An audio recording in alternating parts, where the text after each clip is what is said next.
ఇక్కడ ఎన్నికల రోజు పోలింగ్ రోజు పొద్దున్నే నాగార్జున సాగర్ భూభాగం మొత్తం తెలంగాణలో ఉంది.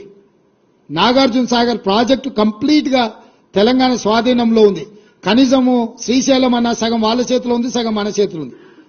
జగన్మోహన్ రెడ్డి పోలీసులు తుపాకులు వేసుకొని నాగార్జున సాగర్ డ్యామ్ మీదకి వచ్చి ప్రాజెక్టును హ్యాండ్ ఓవర్ చేసుకోరు.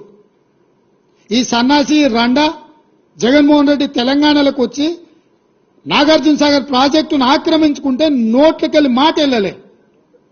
రండ పనులు చేసింది లొంగిపోయింది నువ్వు చంద్రశేఖరరావు. నువ్వు రండగాడి కాబట్టి జగన్మోహన్ రెడ్డి వచ్చి నాగార్జున సాగర్ మీద తుపాకులు పెట్టి ప్రాజెక్టును హ్యాండ్ ఓవర్ చేసుకుండు. అదే కాంగ్రెస్ అధికారంలో ఉన్నప్పుడు వచ్చి చూడమను, ఇవాళ రమ్మను, వచ్చి నాగార్జున సాగర్ మీదకి రమ్మను జగన్మోహన్ రెడ్డిని. నువ్వు రండగాడివి జగన్మోహన్ రెడ్డికి ప్రాజెక్టును తాకట్టు పెట్టి తుపాకులు తీసుకొని వచ్చి నాగార్జున సాగర్ డ్యామ్ ను ఆక్రమించుకుంటే పల్లెత్తు మాట మాట్లాడలేదు.